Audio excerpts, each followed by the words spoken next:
I know how to do that. Okay, is that better? Can you hear now? Okay. So I'm going to go ahead and do a little bit. My seminars are quite long. They're more than 10 hours, and so of course we're not going to do that here. So I'm just going to kind of do a little basis of what I'm doing. I have two things that I love.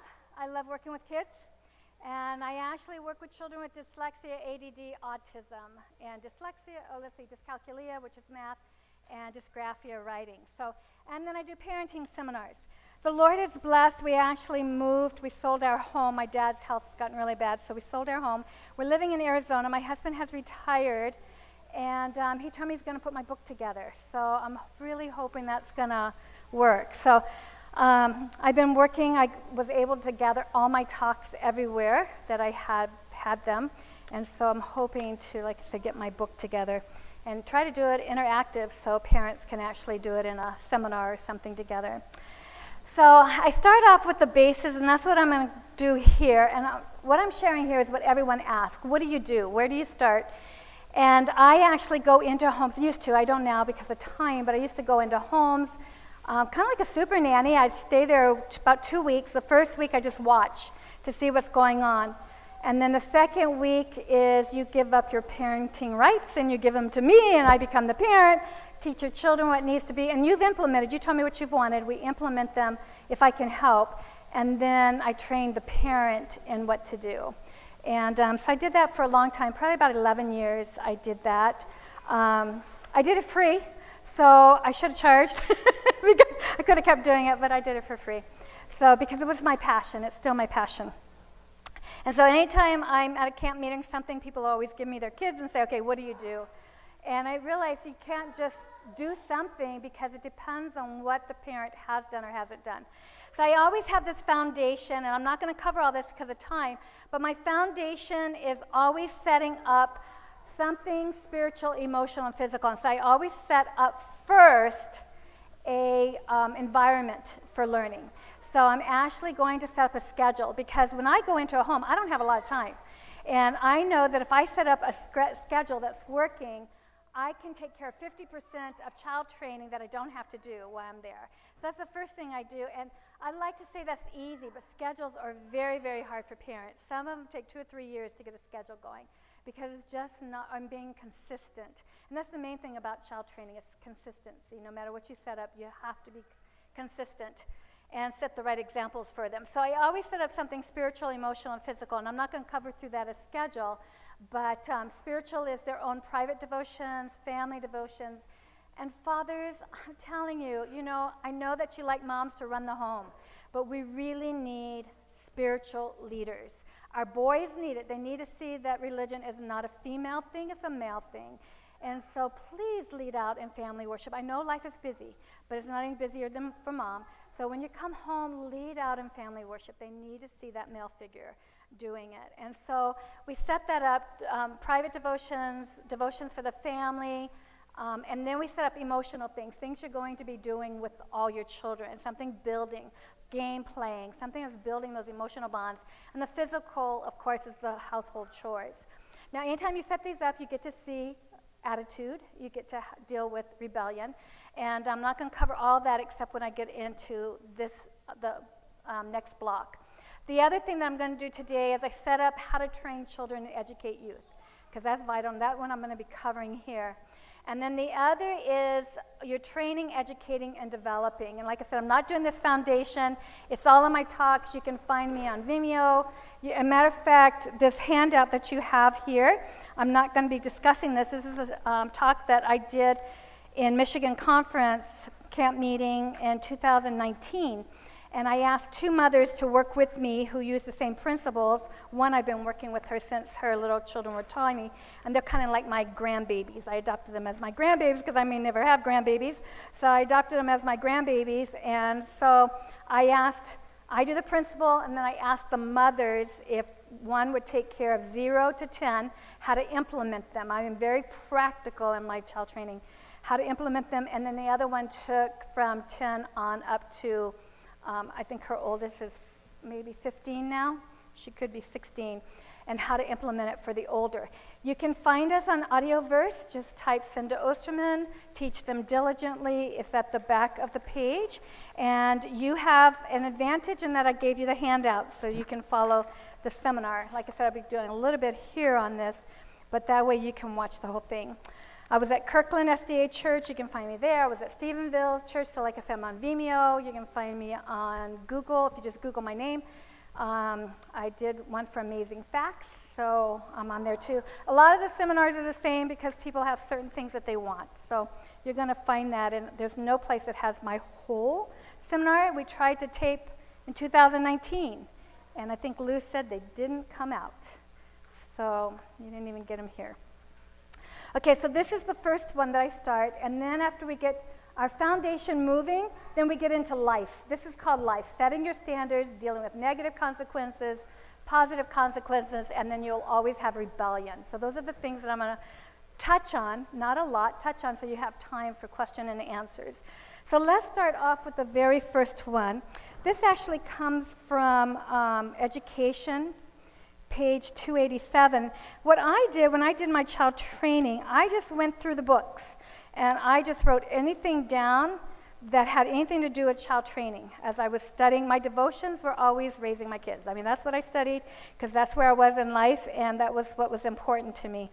So I just wrote down every concept, and I just kept a notebook of all the concepts, and then at the end, I just start moving them around.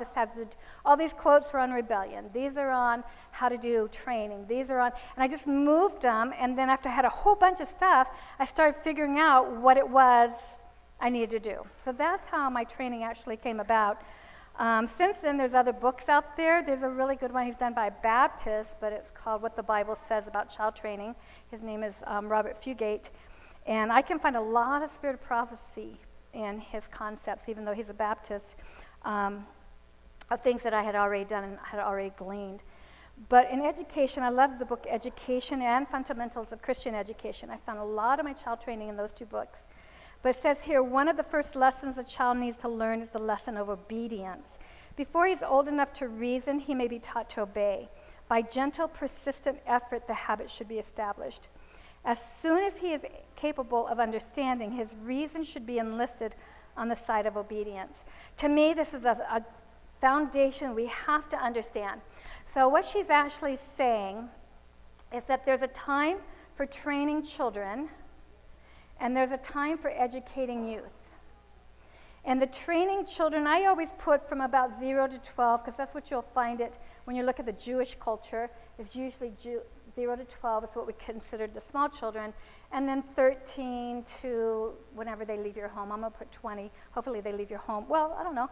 I tell my kids you leave when you're ready to leave, but you help out too. You pay rent, you do all your other stuff too, but you can leave when you want to leave.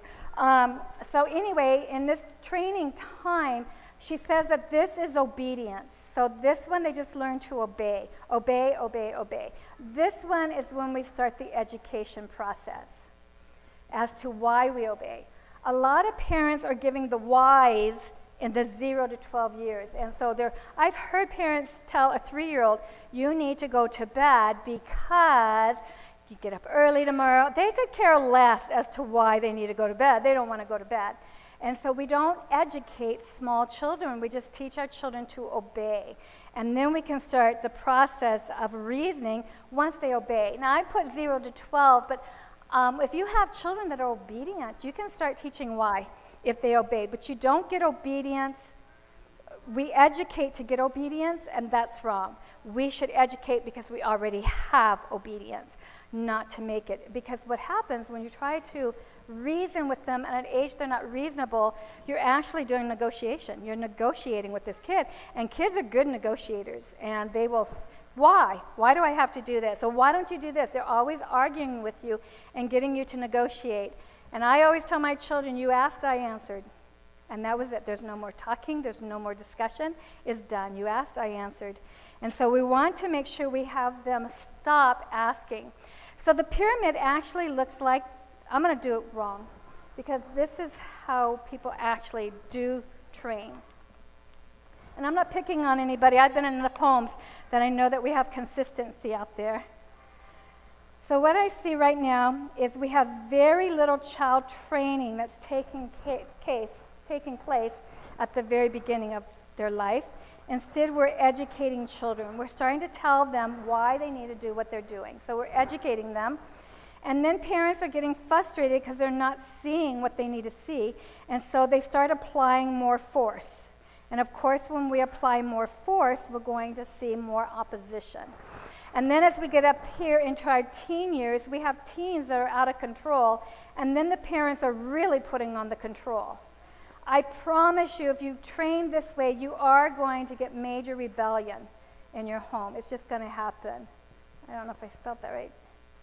You're going to get major rebellion in your home because we have just set up an environment for our children to argue with us.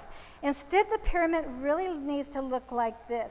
And this is exhausting work. My husband and I, when our girls were little, took in rebellious teens. And these were Adventist kids we took in, and some of them were into drugs, some of them thought they were pregnant, some of them were there because they were in demonic worship. I mean, these were some troubled kids that we took in. And it's because a lot of training had not taken place.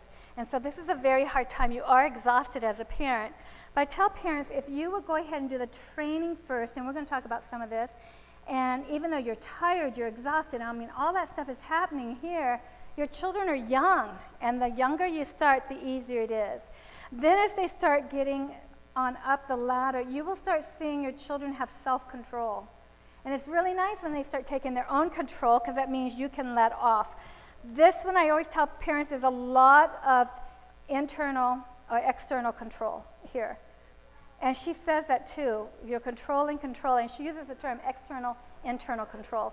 When you get up here, the children are taking that control, so you have internal control happening. And so it depends on what you're doing. If you're doing it right, they're going to start doing the things they should. And I'm really sorry I can't go in step by step on this. Because of time, I want to get to some others, but I'm just giving you a general principle. And as they're taking control, by the time they get to the teens, life is really easy. When my girls got to the teens, we became friends.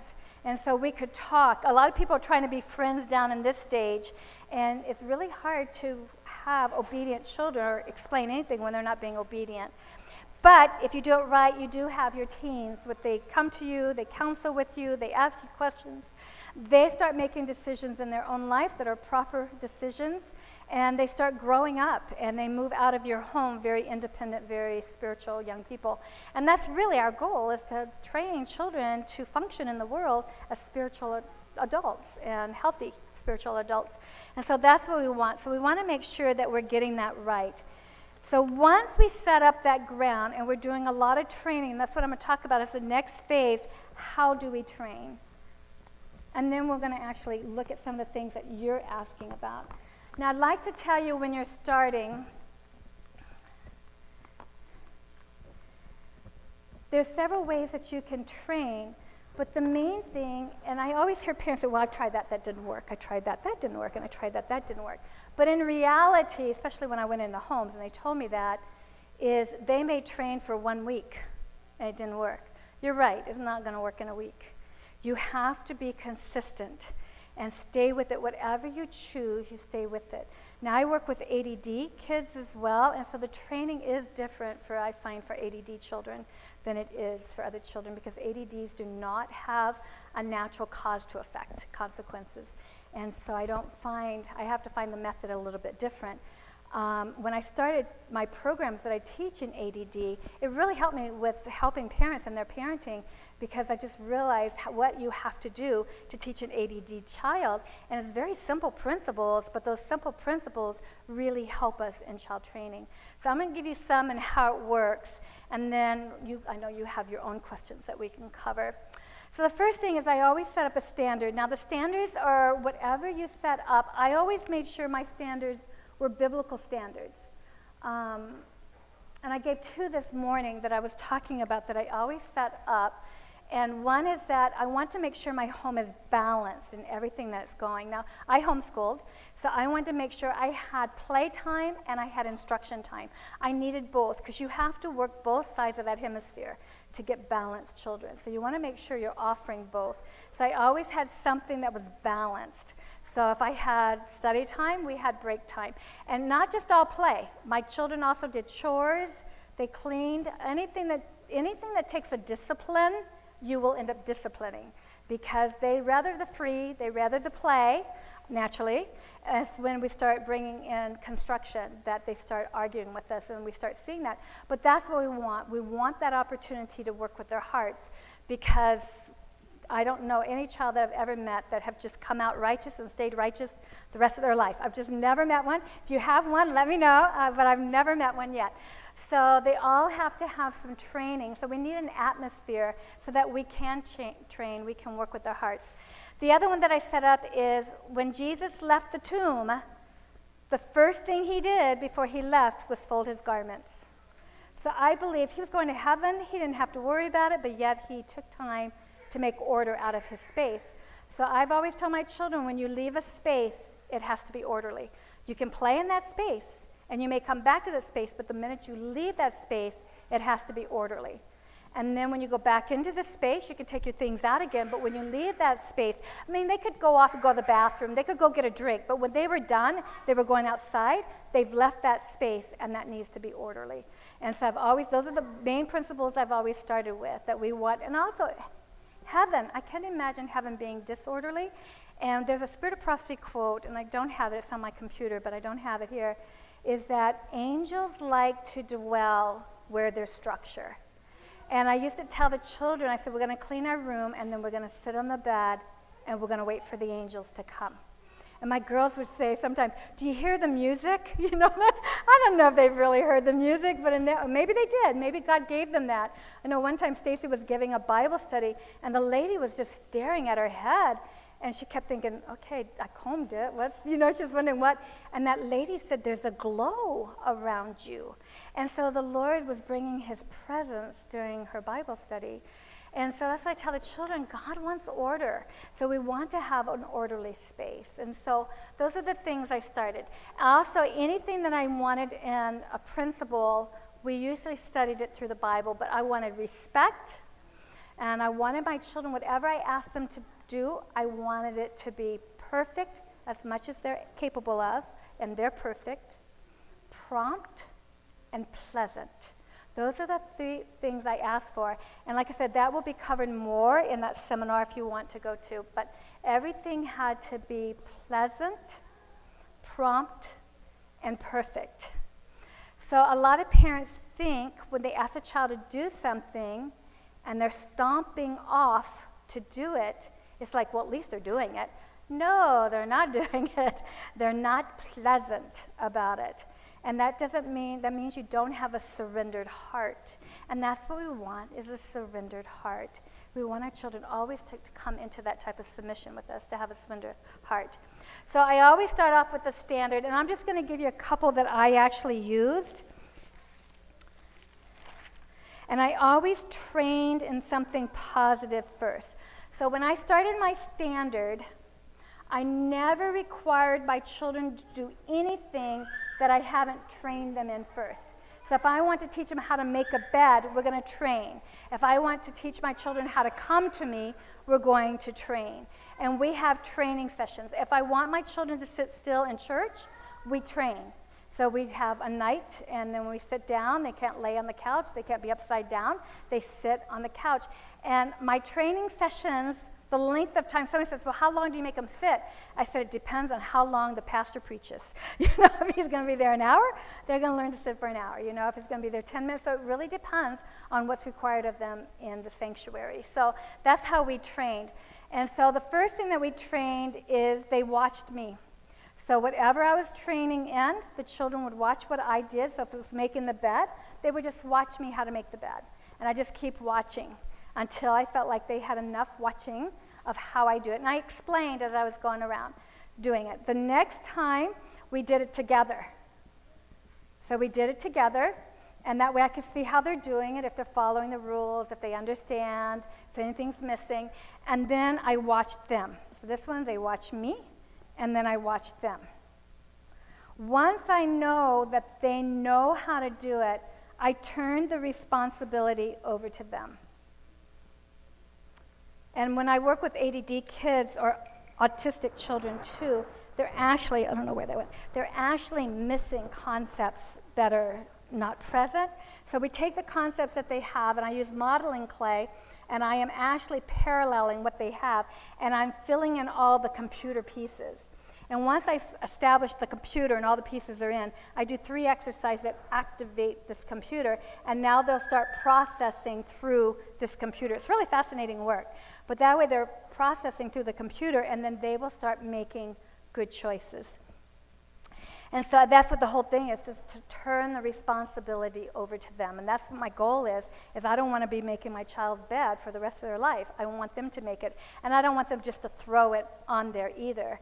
I want them to be responsible that when they go into a workplace, they know how to conduct themselves, they know how to take responsibility, and that's what I'm looking for. And I know my girls started working very young, helping out ministries, and the people used to call me and thank me for how responsible they were and how they could give them one instructions and they were able to carry it through. So it does make a difference. So that's what I'm looking for. So I'm setting up a standard. So we practice that. It may take a week. It may take a couple weeks, depending on what the standard is. And I am going to just watch. And then the next thing I do is I'm going to implement something positive. Now, for the ones that we had is like making the bed. If they made their bed, they got a sticker, 4 stickers, and I make the bed. Now, they thought that was great when Mom got to make their bed, you know. So they worked hard to do this, so Mom would make their bed.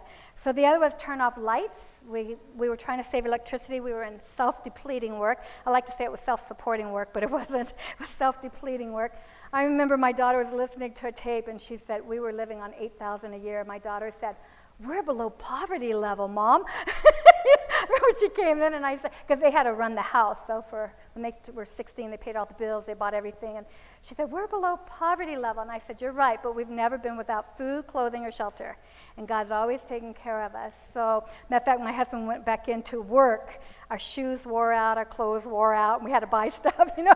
But when we were in self-supporting work, we never had, and there were times we got on our knees. I was kind of like George Mueller. We got on our knees and said, because when we decided to go into God's work, we got rid of everything. We sold our house, we took out our 401k, we did everything, we put everything in God's work.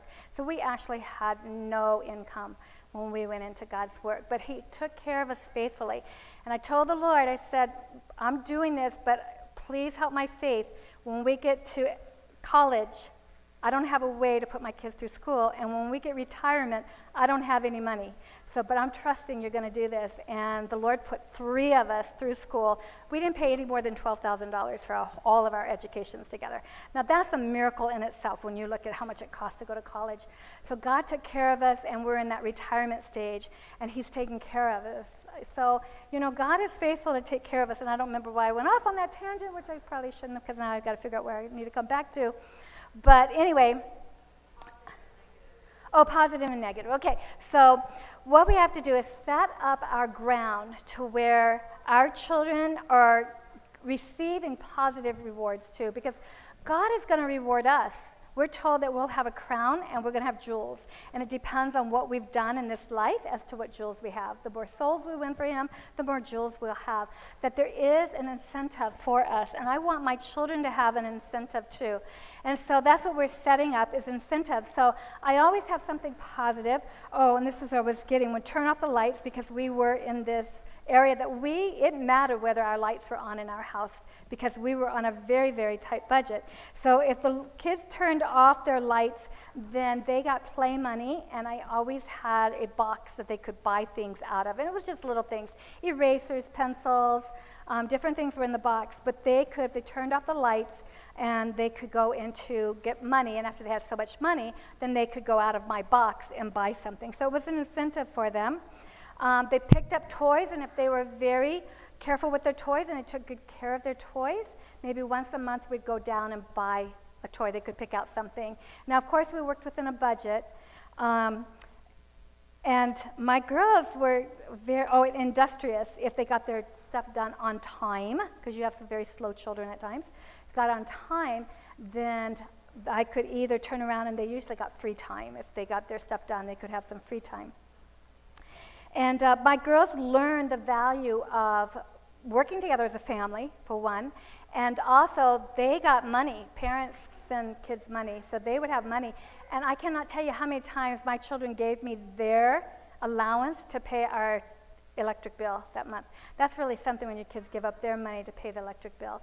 And my girls used to always say, one day we'll be okay, we'll get it back, but right now this is what we want to do. So those were the positive things that we set up. Okay, now once we had the positive things going, I'd like to say that it's great, it's always going to be good, they're always positively going to do what they're supposed to do. That's not true, they don't. So now we have to set up a negative. So when my girls decided not to make their bed, then what happened if they didn't make the bed, and I gave them some time, because sometimes maybe they went to the bathroom, might have forgotten, so I waited and asked them, did you forget anything? And if they didn't make their bed, then they had to make their bed and my bed, or somebody else's. So they had two beds they had to make. So it's better to do your bed and then get somebody to do your bed than it is to have to do two beds. Turning off the light, and I started this when they were little. I mean, we would go out the door, and the switch would be there. I'd say, turn off the light, and we'd go out, and we'd go up, turn off the light, and we'd go out. So that's how we were training. Turn off the light, we're going to walk out. Turn off the light, we're going to walk out.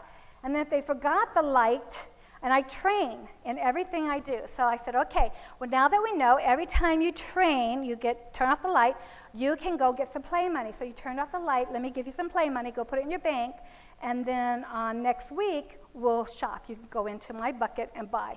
And I'm training each one of these things I'm doing. I don't just tell them, we're training. We're doing a training session so they know what to do. So we made the beds, we turn off the light, we pick up the toys, we pick up the toys, and they could get stickers, and after they have so many stickers, then we can go get a toy. So I'm training in everything I'm doing. So the same thing with negative. So we're going to go out the door, and I'll do the bed. So let's pretend we forgot to make the bed. So we don't make the bed. We go off and we play, and then I said, the bed, and they come back, and they go, oh, the bed. I said, okay, make the bed, and now you go make my bed. And I would even strip my bed. My bed was made, so I'd strip my bed so they could make my bed. So they had two beds to make. And then we just train, so they know what's going on. Now, I don't train when there's a battle or anything going on. We're doing training sessions. So I always picked a time during the day that we were going to do a training session, and that's when we trained. And if I found another thing came up, like the lights were getting left on, it was time now to do another training. So when they weren't doing anything bad, we just say, okay, it's training time, so we're going to talk about the lights. So we're going to go to the light, and let's forget to turn off the light, and let's walk out the room. And then Mommy walks in and says, the light's left on. You owe me some money. So go to your piggy bank, and you pay for the lights, because it costs to run those lights. So my children, and at that time, pennies meant a lot to them. Now, they learn. I remember my daughter when she learned that, pennies aren't much, dollars are better. It was just like, before she wanted 100 pennies, or even 10 pennies was better than a dollar bill in her mind, until she realized the value of it. And she said, I don't want pennies anymore, I want dollars. So they learned the value, but up until that time, they liked pennies, so she had to get rid of their pennies. And whenever they got rid of their pennies, that was painful for them. But they learned the light wasn't off, and we're just training. So we're not in the battle right now, we're just training. For industrious, we walked around and we'd pretend we were lazy. Oh, yeah, we got to make the bed. Oh, let's make the bed. I think we'll turn it this way. Oh, maybe the cover should go this way. We spent a long time making the bed. And I'd purposely have them slow down so they knew what it was like to be lazy, to not get it done. And then if that was happening, then we went and did two chores. So even though they had one chore to get done, they didn't get it done. They had two chores to get done. And if that continued, and I wasn't getting progress, and yet I wasn't really getting rebellious, but I wasn't seeing a progress happen, they had three chores. I just started adding more things that they needed to do. If the training wasn't getting done, they weren't responding. And that's without rebellion. We'll talk about that in a minute. So everything that I did was trained. So in their box, if they didn't put it into their box, then I walked in the room, I would say, the toys are still there. I told you when you leave a space, and I know you didn't just go to the bathroom or get a drink because you went outside to play. So you've left your space, those toys now go in my toy box. So they go in my toy box, and to get them out of my toy box, they had to pay for them, either a chore or if they had money, whichever one they wanted to do, it had to come out of the toy box. And they used to say, oh, I don't care, that's not important to me anyway, I don't care. And what I found is that I thought, okay, well, next time they stay in my box for a week, they go to Dorcas. So we would mark off, and my time got to 6th day, I said, tomorrow it goes to Dorcas. And someone would go in and get what they wanted. But one time they forgot, they just didn't. And when I loaded that thing up to go to Dorcas, oh, they wailed and they cried. And that toy became precious. Well, they had to pray for it all week. They didn't care enough to get it out, but now it became precious. And that was the last time I ever had to take their stuff to Dorcas, because it was taken care of, and they realized it would go to Dorcas. And so that took care of that, so they would pick up their toys. Now, when you're training, if you ever train in the good, the positive, you're never going to see rebellion, because they're going to like what you're offering to them. When you see rebellion is when you've asked them to train, or asked them to do something they don't like. Okay, so we have our standard, and we've already had positive consequences. Those are working. But when we get to a negative consequence, and I want, like my daughter, to pay for money because she left the lights on and she has to pay me, that's when you're going to see rebellion. And there's 3 types of rebellion. So I'm going to go through those. You have active rebellion. In active rebellion, most people take care of active rebellion because they don't like it. So we take care of it. It's when they yell, they scream, they get mad, they throw a temper tantrum, they ignore you, they tell you no. That's active rebellion. We usually take care of that. The ones that we don't take care of is passive and creative disobedience, what I call them. Passive is when they pout. They may go off and do it, but they're pouting. They're melancholy, and they whine. Oh, do I have to? You hear all that whining going on. Their countenance gets real sour. And she talks about that too. It's in Medical Missionary page, I can think right now, 119. But she talks about the smoldering fire of rebellion waiting to come out. But she talks about it being a sour countenance. I can't think of the quote right now. They'll roll their eyes, or they'll give you a big sigh like, that again. You know that they don't like what you're asking them to do. They have a bad attitude, or they do it sloppy. And so that's passive rebellion. And a lot of parents don't deal with passive rebellion because it's like, well, they're getting it done. No, they're not getting it done. They're not doing it promptly, perfectly, or pleasantly. So I call that rebellion. And then there's creative disobedience. I didn't like my daughter laying down when she used to do her studies. I thought it was bad on her eyes, so I wanted her to sit up. And one day I came in the room and I asked her to sit up, and she propped herself up on the elbows. And I said, I guess Mommy hasn't done a good job teaching what sit up means, so I guess we need to practice what sit up was. So we practiced it until she understood sit up, and I said, when I come in your room, I'm asking you to sit up. I was asked to do a program with teens one time, and these teens it was a rebellious group, and they controlled the rest of them because they would come in, and they sit in the front row, and then all the other teens came in, and then this old row would slouch, and you could just see all the other ones just slouch down, So I thought, okay, so I asked them to sit up, and they didn't sit up. They kind of got up a little bit, but they didn't sit up. So I asked them to take the class, and I took this group out. I think there was like 6 of them, and I took them out. I said, I am really sorry. I'm asking you to do something that obviously you don't understand what I'm asking you to do. So I would like to explain what sit up means. So I had some chairs out there, and I had them sit on them, and I sat, and I said, when I sit up, and I showed them what it looked like to slouch, I said, this is called slouching. When I say sit up, this is what sit up looks like. So I'll let you guys each practice so you know how, because I don't want to ask you to do something you don't know how. Now, you think they know how to sit up? Absolutely, they knew how to sit up. But anyway, so they did. They all practiced sitting up. And so the next day, I was there for a week and a half. So the next day, this took, I think, 2 days we did this. And the next day, when they came in, they all sat down, and all the other teens came in. They all slouched. They slouched. Everyone slouched.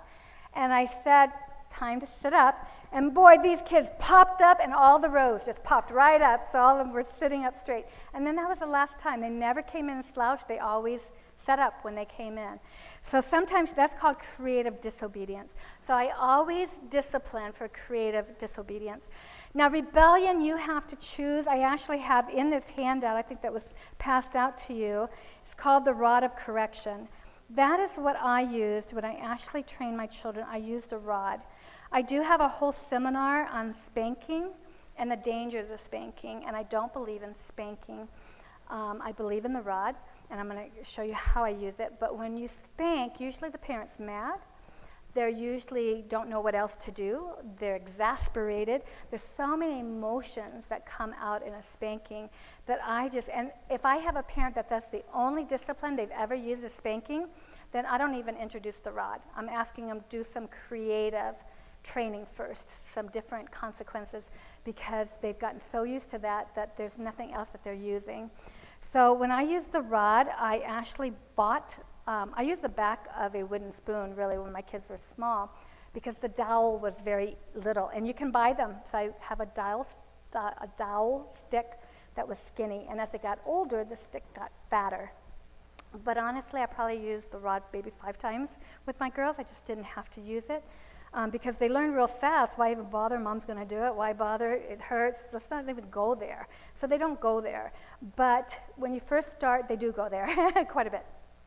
So what I did with rebellion is I would tell them that, and I would practice it first, that when I ask you to do something, now first of all, when my girls got mouthy with me, I practiced, we actually use cayenne pepper, but I have families I work with that their kids like hot stuff, and I have a pastor friend, their kids like hot.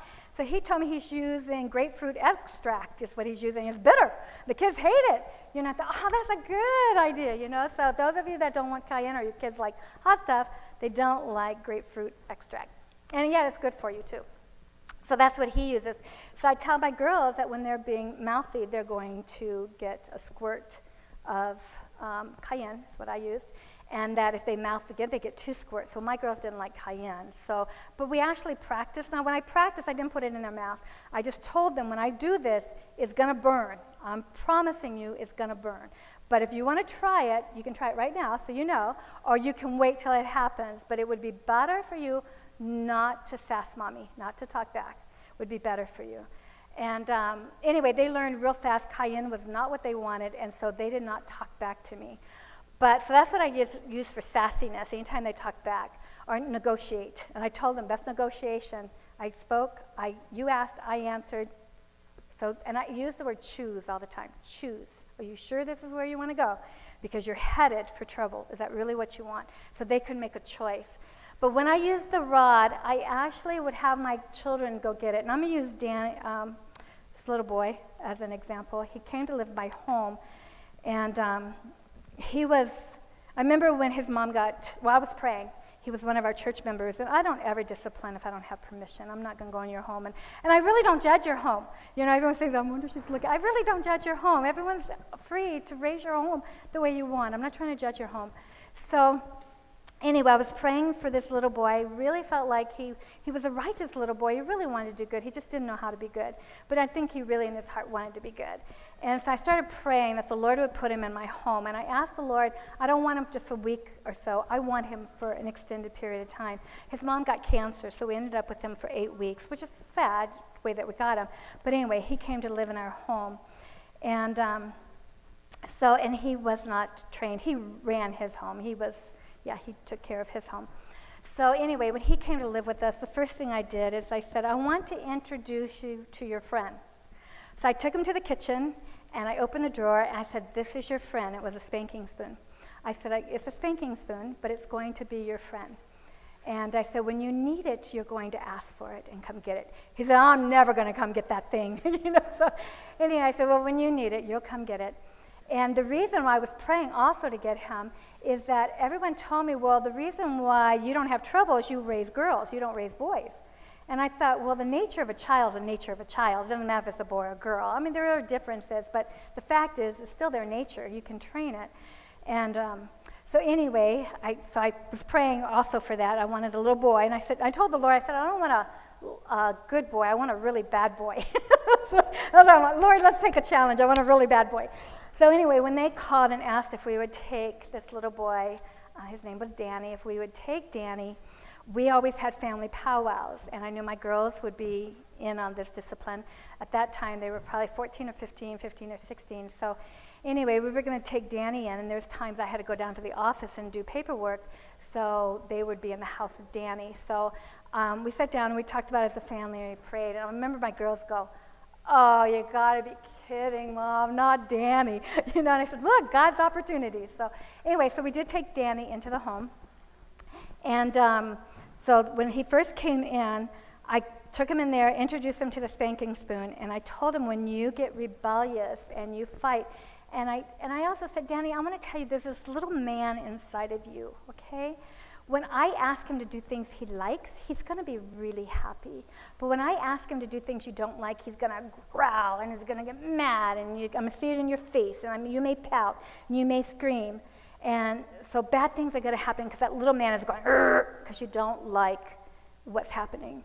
I said, "When that little man comes up, I don't want you talking to him, and I don't want you speaking to him. I just want you to run to me, and I'll take care of that little man." I was giving a talk one time, this little girl, it was first, second graders, and that little girl says, "Oh, I feel him all the time." It's usually about noon. And I said, "No, that's what we call hunger pains." This is not the same. This is that little man that goes, she said, "Oh, I feel him too." And so anyway, I told Danny, "Don't you listen to him, and don't you talk to him, you just run to me, and I'll take care of this little man." And so several times we had to do this, but I'll go back to my spoon and I'll get back to Danny. But one of these times, Danny was being very disrespectful to me. And I told Danny, I said, "It's time for you to get your spoon." Now, Danny, when he was there, I implemented everything I knew. I set up his devotion time. We set up his time with the family. He had chores that he was doing. I had already been working with his heart, so I had implemented all this. And when it came to the time that Danny needed that spoon, I said, "Danny, it's time, because you have chosen to be disrespectful to me, and you need to bring the spoon." And he said, "But I don't want it." And I said, "I understand, and it is hard, but there's a fact, when we sin, Jesus paid a price for it, and we need to take our own responsibilities for the choices that we make, so I need you to go get your spoon." And I said, "I'm going to go in the other room, and I'm going to pray for you." And prayer works wonders, and I was in there praying that he would be receptive to the spoon. And sure enough, when I went back in, he said, "I know it's going to hurt, but I deserve this. I need to get it." So he brought it to me. I used it. He cried. We held each other. We prayed. And I always pray, tell them what they did wrong. I use the spoon, and then we pray again, and I ask them to choose. Do you want to go do what you're supposed to do? And now Danny was submissive. He went and did what he was supposed to do. The spoon worked so well that, his mom called 2 days later and said, "Well, how's he doing?" I said, "He had to get his first correction, the rod of correction." And she said, "Oh, he screamed and yelled and ran around the house." And I said, "No, he brought it to me and bent over and let me use it." She said, "When I get back, you and I need to sit down and talk," because that's how he did. He ran, he screamed, but he didn't do that with me. Anyway, at the end, I had 8 weeks. At the last week, Danny came to me, and he said, and he had the spoon in his hand, and he came to me, he said, "I've sinned, and I brought you the spoon to correct me." I didn't even know he did anything. And I said, "What is it that you did?" He said, "Well, you asked me not to do this, but I've been doing it behind your back, and I am here now to take my discipline because I don't want Jesus to take it.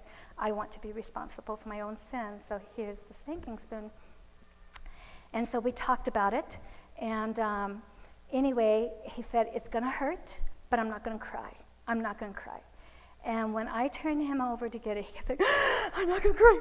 I'm not going to cry." He was bracing himself for it, but when I used it on him, I started crying.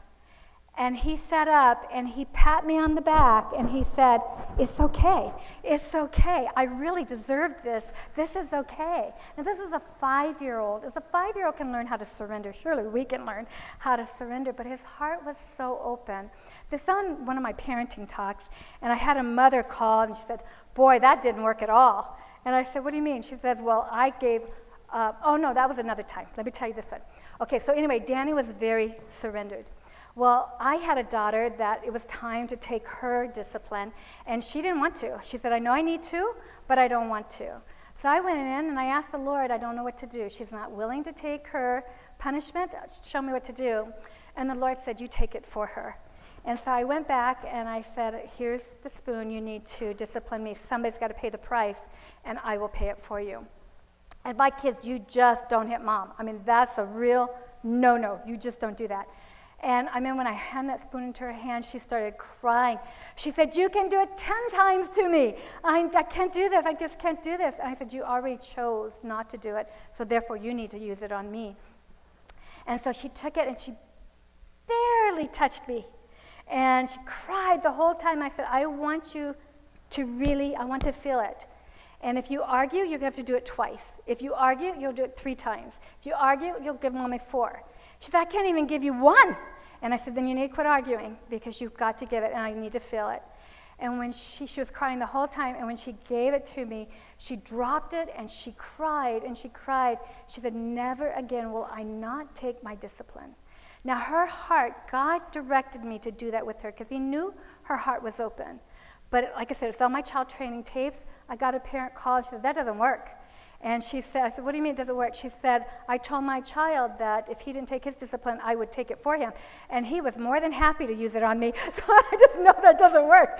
And I said, did God tell you to do it? She said, no, I listened to your talk. And I said, look, my talks are just basic principles. You have to be asking God what works for your child.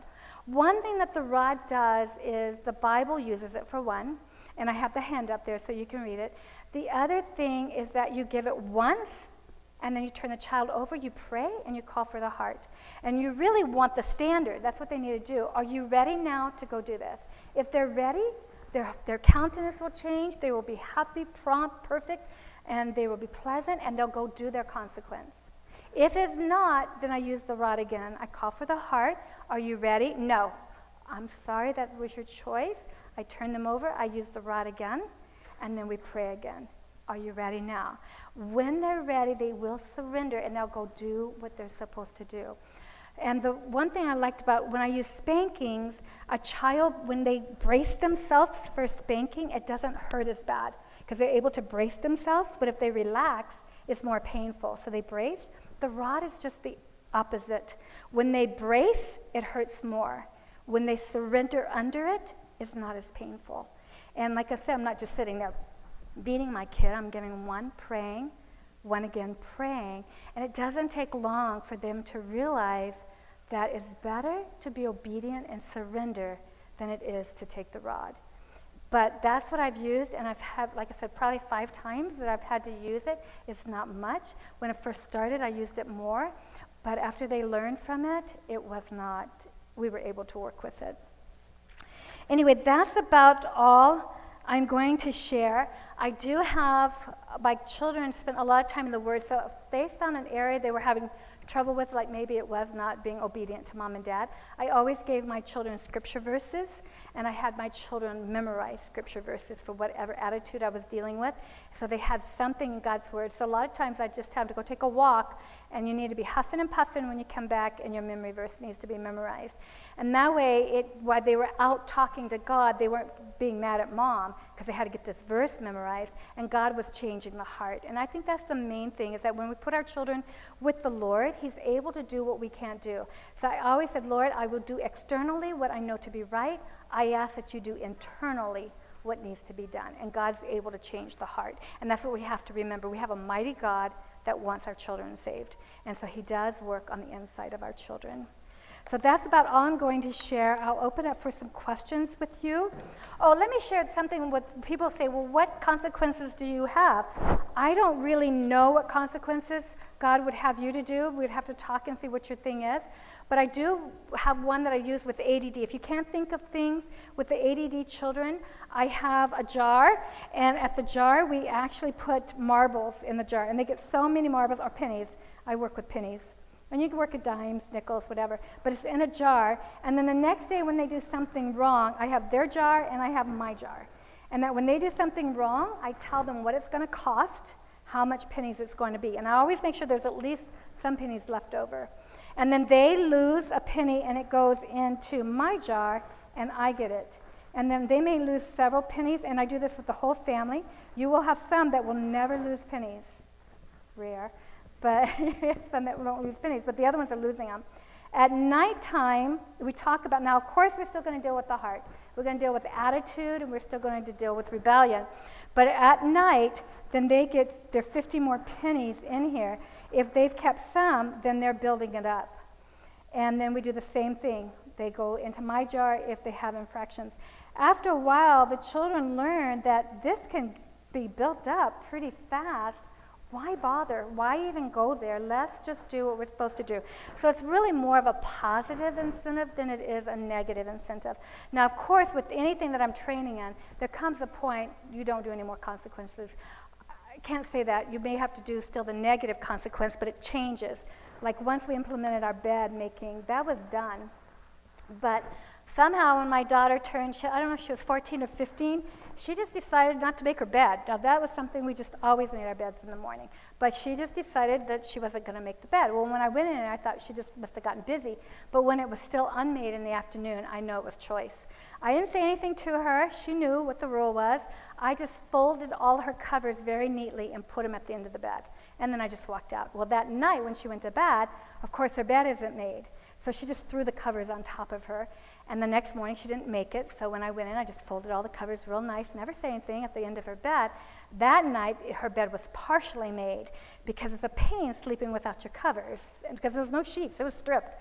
And then the next morning I went in, her bed was made, and it was made after that. So I never said anything. She just knew there was a rule, you make your bed. And if not, everything has to be tidy. So I just folded it, and it was tidy. But she decided she didn't want to sleep that way. Now, you may have a child that likes to sleep that way, so you may have to implement something else. But this child didn't like it, and I didn't have to say anything. So just because you set something up doesn't mean as they go into their teens or another time, they're not going to test. Because we always have testing, and I know God feels like we still test him. So we always have testing times that we go through. So let's open up for some questions that you have, and I will try to answer them. I don't have answers for everything. And there was one mother that may have to talk afterwards because of little children here. I'll do it afterwards. Okay, so any questions that you have? Yes.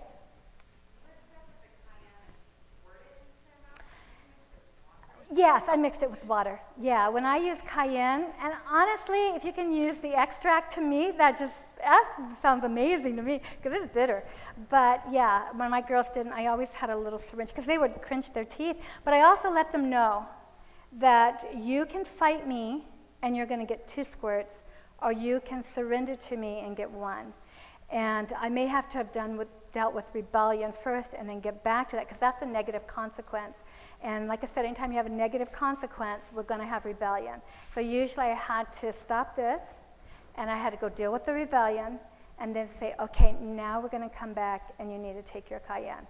And they would take their cayenne. Because whenever you implement anything negative, sassiness, and that's what I use, anything back-talking, anything with the mouth, I use cayenne. Today I think I'd use the other, because it just sounds, I don't know, it just sounds good. But anyway, I always had to go and deal with rebellion. So, and I practice rebellion, and that you set up right now, because there isn't a home that doesn't have rebellion. It just does not happen, ever. So you're going to have some rebellion. So I always set that up first and what that's going to look like, so the children knew. But I didn't actually use the rod. I just told them that this is what I'm going to do, this is what it's going to feel like, so they knew that when it came, this is what would happen. And then when you have a child that's 2, and their reasoning ability isn't quite there yet. You were saying earlier that you treat them as though their reasoning ability is there, right? I do.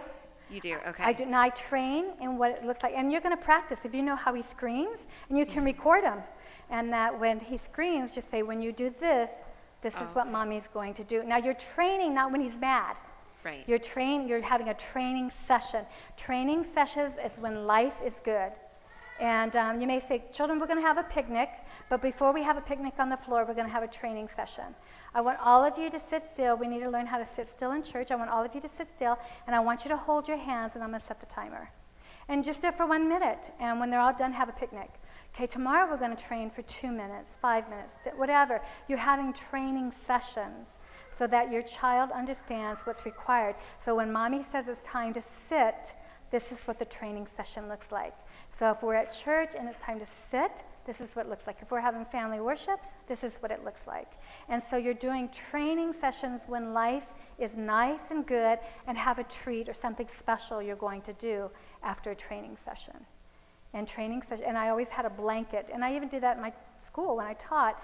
Everyone had a carpet. I went down and got carpet pieces at the store that you could buy for sample carpets, and all the children had a sample carpet, and they got their carpets, and we sat in the classroom, and we sat, because there's times I had to work with other students, because I had a one-room classroom. I had to work with other students while other students were busy doing stuff. And so if I said, okay, carpet time, all the children could grab something and go to carpet time and sit on the carpet while I was working with the other children, because I needed that time. And so we just did training sessions until they knew how to do carpet. Now, of course, in a classroom you can't discipline, but I did have to a couple times I had children that would bite me in class. So I actually had, I got it from, anybody heard of Al Wuthberg, I think his name was. He was a medical missionary from long, long ago, but he worked with the Indian nation.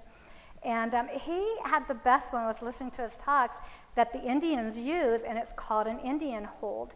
So you actually have the child sitting on your lap, and you have to wrangle them. This little boy had to wrangle. Anyway, you sit them on their lap, and they're facing that way, and your arms are up between their legs, and then you're grabbing their arms. And I had to do that because they couldn't bite me, they couldn't kick me, and you have them off to the side because he'd take his head and try to hit me. And then you just rock them back, and you just hold. If anybody has a baby doll, anybody brought a baby doll? No? Okay, baby dolls work good for this. You have a baby doll? Do you have a little doll I can use? Would you bring it to me? Oh, perfect. This works really good. Now, I wish it was this easy, but it's not this easy. But anyway, it's called an Indian hold. And anyway, like I said, I had to use it several times in my classroom. But the child's sitting this way, the legs are out this way, and you have the arms. I have to turn this baby like this. And then you just rock the child back, and you got them out of the way. And that way they couldn't bite me because their arms, their legs, they couldn't kick because their legs are out. They had a hold of their arms. I wasn't hurting them, but I was just holding them. And I remember that I got called in by the superintendent at school, and she was talking to me about this, and I said, well, would it have been better if the child bit me? Because I heard you can get some bad things from bites. So she said no, and I said I wasn't hurting the child. There was no marks on the arm, so I wasn't doing anything. And I just set the child back, rocked the child back, and I just sat in the chair, and I started praying. And at this time, I called in all my kids, and I said, sit around me, and I want you to all pray with me, and we're going to sing some songs. Because right now, we have an enemy in our midst, and we need the devil out of here. We need Jesus, so let's pray. So they all started praying, we all started singing, and you could feel this child just relax. And when he was done, I turned him around, and I told him, that is not appropriate behavior in my classroom. We want Jesus here. So that is no longer allowed. And it was very simple. I didn't have to spank. I didn't have to use anything on him. I just held him until he calmed down. In my classroom, I actually always kept, thank you. In my classroom, I always kept a fish tank. And I would tell the children, go sit in front of the fish tank. And if they were old enough to take scripture with them, I'd have them have a scripture verse. But they had to watch the fish going around and around. Have you ever sat in front of a fish tank, watched the fish? It's very soothing. They just sit there and they just watch the fish go round and round and round. And I told them, when you're ready, I want you to come talk to me. I didn't want to just put them in a corner because I didn't want them to sit there and think about how bad I was and how mean I was. I wanted them to have their mind occupied. And then after I saw they were calm, and I even had a fish tank in my home when the girls were little, and they sat in front of the fish tank. And it was just a calming thing that I could talk to them. And sometimes for me too. And there's times as a mother or as a father, you are so passionate at the moment that you're going to do wrong. And so those moments, I would excuse myself and tell my children, I know I need to discipline you, but mommy's not disciplined at the moment, so I need to go spend some time with Jesus. And I would go spend some time with the Lord. And there were times it took 3 days to know what to do with my child because I just didn't know. And every day I let my child know I need to take care of this, but I don't know what to do. And then when God gave me the answer, and the example was my daughter we didn't eat between meals, but she loved gluten. And so I made gluten. It was sitting on the counter, and I saw this streak outside of my eye here, and she ran and got it and hit herself. And so I went and stood in front of her, and I said, I know you knew you were wrong because you hid yourself. If you knew it was okay, you wouldn't have gone hiding. So I know you knew it was okay, not okay. But I don't know what to do. I'm going to pray about it, and when God tells me what to do, I'll take care of it. So for 3 days, I was praying, Lord, come on, I need an answer. And every day I told her, God hasn't showed me yet, but when he does, I'll take care of this. So by the third day, when the Lord showed me what to do, I didn't just go say, okay, God told me what to do. You know, I went and I talked to her. We went for a walk out to the garden, and I asked her, I said, what do you think it was like for Jesus to be with Adam and Eve walking in the garden? She said, oh, I think that would be such a wonderful experience to know that every day God's going to come and sit right next to you and talk. And you could talk about the animals, you could talk about this. And we really talked it out and just really got her involved. And I said, how do you think he felt the day that he came to look for them and they were hiding and they didn't come? What do you think he felt then? And she said, oh, that must have been a horrible experience for him, so sad. She was getting tears in her eyes. I know it was the right thing because her heart was being touched. And I said, well, why did he even hide? And she said, Mom, they sinned. They did something they shouldn't have done. And I said, that's exactly what you did. And she started crying. She just said, oh, Mom, I always want your presence in my life, and I always want us to get along, and I am really sorry. And she was repentant. I didn't have to do anything because her heart was repentant. So sometimes it takes time to ask God, what do we have to do? But honestly, as parents, we have to slow down because life is busy, and I don't know what it is, but it seems like it just gets on a roller coaster, and it gets busier and busier. And I really think we're at a place that the Lord's coming, and I think we need to really be doing a work for our children. Anything else? I don't know if you can hear me. Okay. I have a question about morning routine. I have a child that doesn't like to get up when I say it's time to get up, and it's very slow moving. It took her like an hour and 15 minutes just to come upstairs to have breakfast this morning. And that was, oh yeah, I'm all dressed and ready to take the dog out, but I'm just wondering, how do you motivate the child, or how do you, do you have a consequence? What do you do to get them going? Well, first of all, I have to look and see what's going on. Morning time starts at nighttime. It doesn't start in the morning. So I'd have to look at the bedtimes when they're going to bed to find out if they're getting into bed soon enough, because it's very hard for a child to get up if they're not getting enough rest. I want to find out their eating patterns. Did I feed them too late? I had some wonderful tea last night. It was so good, but it kept me up all night, and I decided I'm not doing that again. I drank way too late not to get good sleep. Well, that was my own fault, so I woke up tired. So I have to look, what are the routines that are happening? So I want to...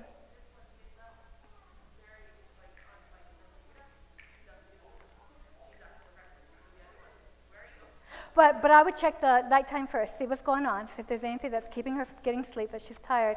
And some of them just take a little bit longer to wake. And so, like I had a friend, well, matter of fact, I kept him several times. He was that way. It just took him a while to motivate. But we sat on the couch together, I'd rub his back, and we'd just talk about his day, what he's going to do. I use dials, an actual dial setting when I work with ADD kids. ADD are slow moving, ADHD are too hyper. So they actually have a dial that I create for them. And I've done it just for other children to turn up their energy level, because we have to do some working and stuff like that. So I would have to look at the whole pattern to see what is actually happening. Is she sleeping at night? Does she have bad dreams? I would have to see what's happening. And if it's just a matter she needs a little bit of time, then sit with her.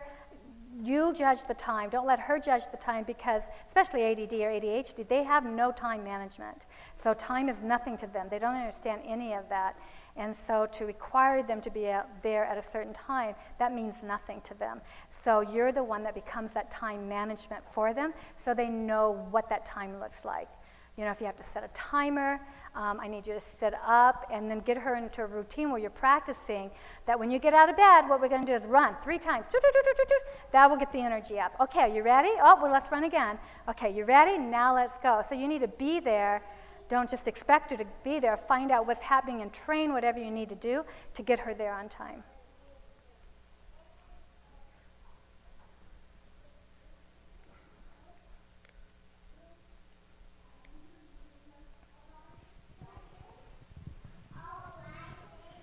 I guess I have 2 questions. One, is it the same, if you've allowed the negotiation part when they're younger, kind of like maybe back talk, but not very disrespectful, but they're just maybe negotiating with you about something they don't want to do. Do you start back just at the basics? Do you set up standards? How do you approach that? Is it just, I always, when I started implementing something that I should have done, and I did, I always apologize first. I'm sorry, Mommy did wrong. You know, I need to teach you not to negotiate, because if you start talking back to your boss, you're going to get fired. So I just want you to know we need to stop that. So this is what I'm going to do from now on. And then you're going to implement whatever it is that you want to start. And there are going to be those moments because they're in a habit of doing it. So you may have to call for the heart. Whoa, wait, you're starting negotiating. I want you to think, because there's a consequence for this, so I want you to think. Because a lot of times when a child can just stop and think, except for certain children, like I said, ADD and ADHD are different children, so you are dealing with something else. But usually if they're reasoning, and if you just give them that choice, and I use the word choose all the time. When I saw the battle going on, like if I knew that they needed to go do this, but I was getting very close to this rebellion, I would say, choose, choose. And for little children, come on, choose, Jesus wants you to be happy, choose. And I just make it really upbeat, you know, and they go, sometimes they just laugh and say, oh yeah, okay, we'll choose, and they choose right. But I want them to know you're in a battle. There's a battle going on. And we have them too. You know, when you have your battle, think, what do you do? When I have a battle, and it's usually with my husband, I'll be honest, that's when my battles come in, is with my husband. And so I have to say, honey, I can't talk right now, I need to go take a walk. Because if not, you're going to be sorry I opened my mouth, so I need to go walk. You know, so I go for a walk. I'm being honest, you know. I fall too, and so I'm being honest. I just need some time alone. And so when you call for the heart, you're giving them an opportunity to make a choice. Now, once they choose a choice, now you have to implement what it is. You can't let it go. okay, and I guess the second question, where would you start? I know you've talked a lot about 0 to 12. What happens after 12 if you have a teenager and you haven't done any of these things? Where do you start then? Okay, I do the same thing. Training is, you start at training. Don't look at age. So you don't go to the educating part, you still start with the training. You start with training. Training is what you're always going to do whenever something has not been trained.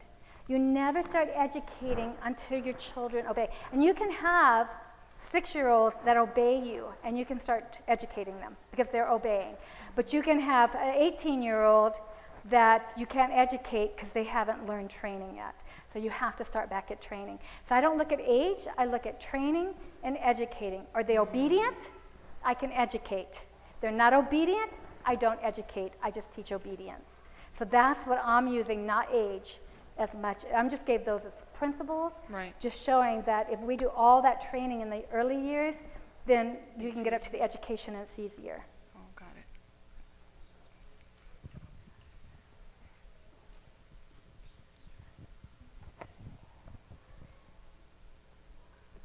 Do you have one? That it? Yes. I'm not putting these questions on there, so I don't know if you guys need the questions. But. Kind of going along with what she was saying, so you get to rebellion at an older age. Is there a time you stop with the rod? Is there an age to say for a child? I didn't, even when I worked in homes. When they get older, it is harder because they're big, especially if you're a lady and they're just kids towering over you. But I worked with a family that I asked her, is there anybody in the church, fathers, that would be willing to help you with discipline? She was a single mom. Is there any fathers that would be willing? And she asked, there was 2 men in the church that were willing. And when the child was disobedient, those men would come to the house and they would take him on a run. And they would be on one side of him and they would be on the other side, and he was barely touching that ground, and the fathers would be running, and that kid was running. And then they would call for his heart and say, are you ready to be obedient? If not, we'll be back here at such and such a time. You know, and it didn't take long before that boy said, you know what, this is going to happen. This is going to be my punishment. Just get over it and grow up. You know, and so he just grew up, you know, but she had to call some outside forces because she was not big enough to handle him, and he was 17. So no, there's never a time for a child to do that. And if they feel like they're old enough, then pack your bags, go get yourself an apartment, and go work. You know, this is your home that we work together. And if a child chooses not to be part of that home, then they can go ahead and move out. Now, there are people that have allowed them to like work on a ranch or something. I've had people that have called somebody in the church that had a ranch, and the boy went because he wasn't being obedient at home. He went and lived on the ranch. And I tell you, he came back home and didn't want to go back working on the ranch because he worked hard, so he didn't like it. So he straightened up in the home. So there are people that would. So I don't think there's ever a time not to, but you may have to sit back and talk to the child. And also, if your children are not having a relationship with Jesus, I mean, that is really the bottom line, is that when they have a personal walk with the Lord and they know that they're hurting the Lord, then a lot of times they will make those changes. Same with us. When our relationship gets stronger with the Lord, then we start making changes in our lives. And I know when I keep falling in an area, I always tell the Lord, I must not love you enough because I'm not letting you change this part of my life. So show me where it is, why I'm not loving you. What am I doing that's keeping you close from my heart? And the Lord's always faithful to show you what you're doing wrong. Did I answer it?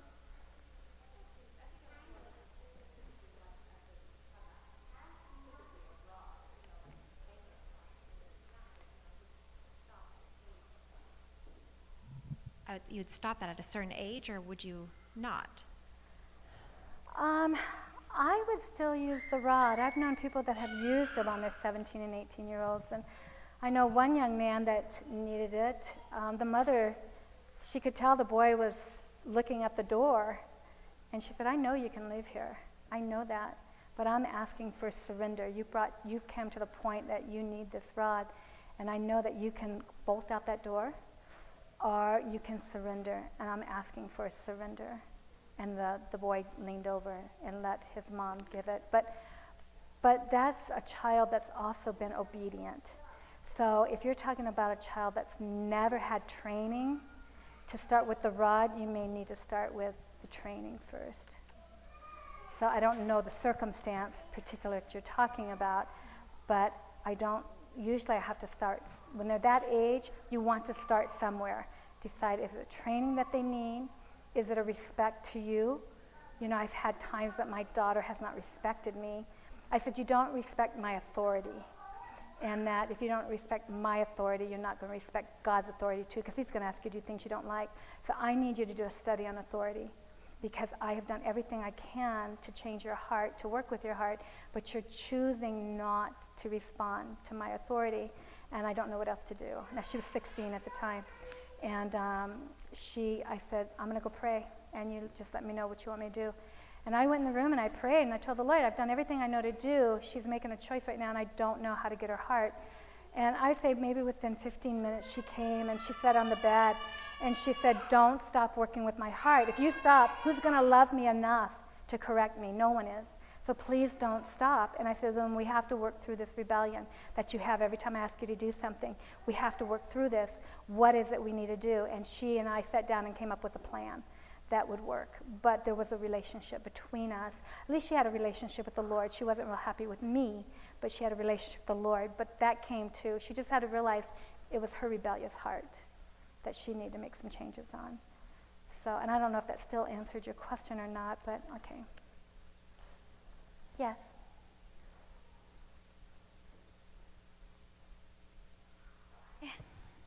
Hello? Okay. So I have a daughter who is like an auditory learner through and through. And she's always, ever since she's been little, she wants to listen to every detail around her and wants to absorb all the information she can. And so therefore, whenever there are adults over, she would much rather sit and listen to the conversation of the adults than play with other children.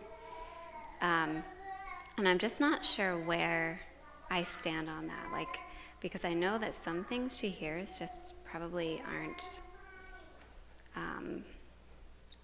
things that she's ready to hear at her age.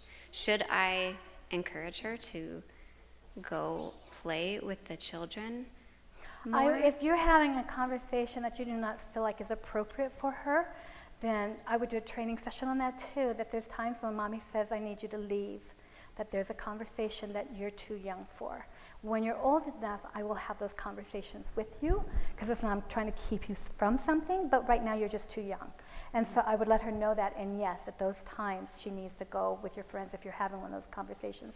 If it's okay for her to be there, it's okay, because they can learn a lot, but you have to decide on what, and then she just has to make sure she's being obedient to what you're asking.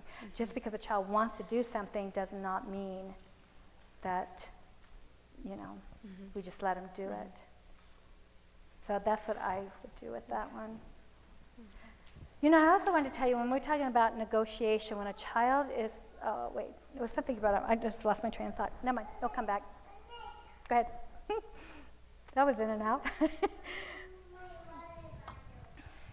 I just had the question, so we've gained all this knowledge today.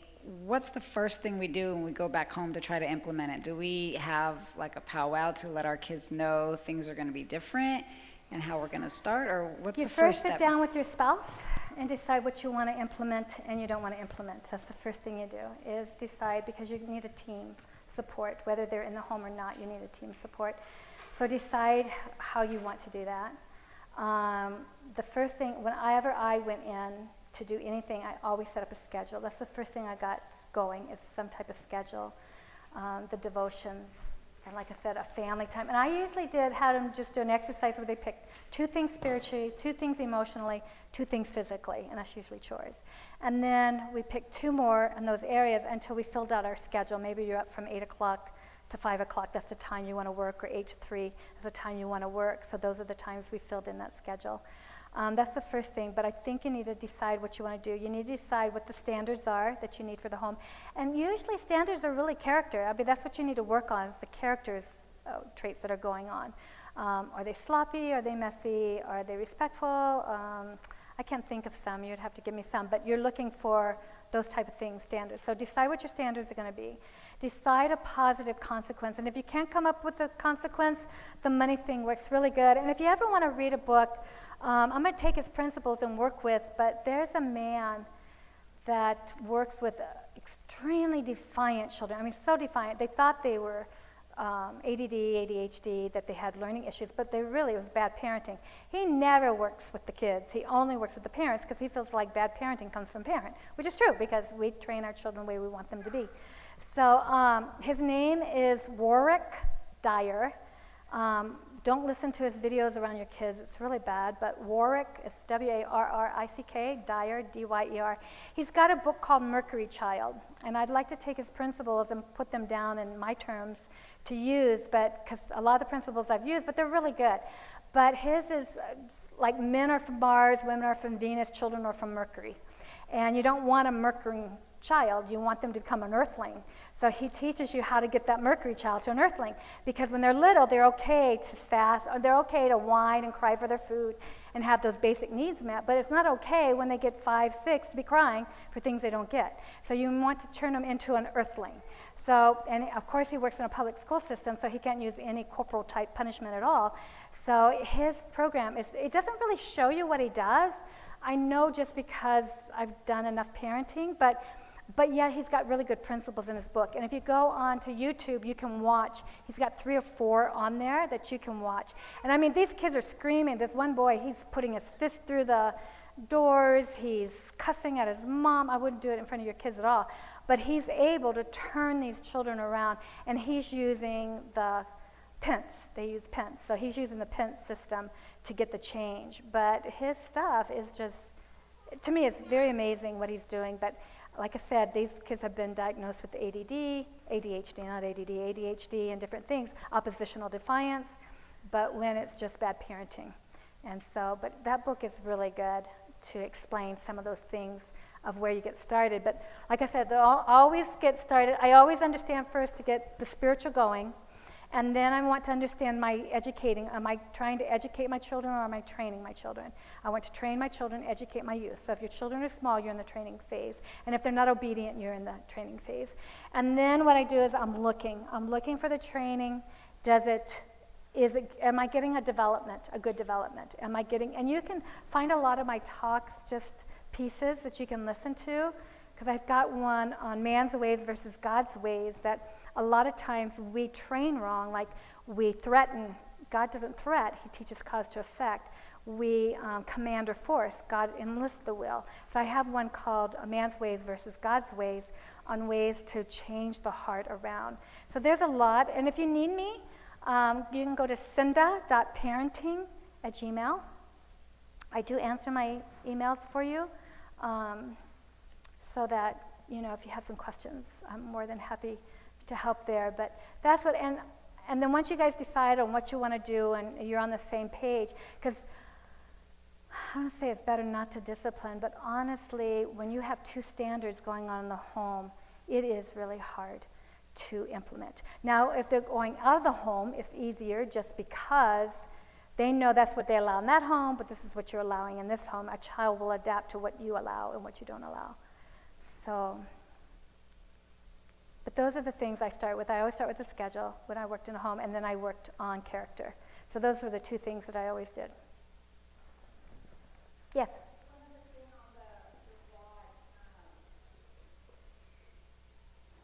What exactly does that look like? Is it parent and child alone in a room? Yes. Is it bare bottom? Is it? It is bare bottom. I want them to feel it.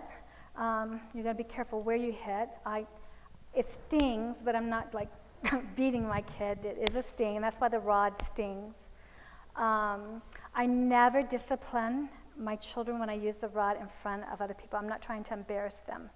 I want to correct them. And if it happens in a store, I just let my children know when we get home, we'll take care of this. So they're usually dreading the ride home. It's coming, but I'm not going to be there to embarrass them. I don't want to embarrass. And especially in today's society, because I was in Sweden sharing this, and they said, you're arrested for using any type of spanking or anything in the home. You're arrested. So we had to come up with some other discipline techniques because of their culture. But like I told them, but apart from your home, just in your home, just make sure you're not out in public. But I'm not there to embarrass the child. No. Now, if they have an apology because they did something wrong to the siblings, once I'm done with the discipline, I let them know, is there something you need to take care of? You don't force your kids to apologize, because honestly, a forced apology is not an apology. So you don't force your kids to apologize. So what you do is just let them know, I'll take care of this when we get home. And once you discipline them correctly and their hearts are open, they will go make those wrongs right. Now, that's public. What they did was public, so they have to make it publicly right, but they don't have to be corrected publicly. Even there are times, I haven't done it publicly, but I have let a situation know, I am sorry, my child is being inappropriate. I will go deal with it, and then when I'm done, my child will take care of this. So I do let them know that I am not accepting the behavior that's going on, but yet I'm not going to discipline my child in front of you either. And I will go in the other room and discipline and then bring the child back. And bathrooms are great no matter where you are. There's a bathroom stall or something. But I try not to have, or my car, we would go out to the car and I park far away and I discipline, because I'm not there to embarrass, but I am to make sure it doesn't continue on.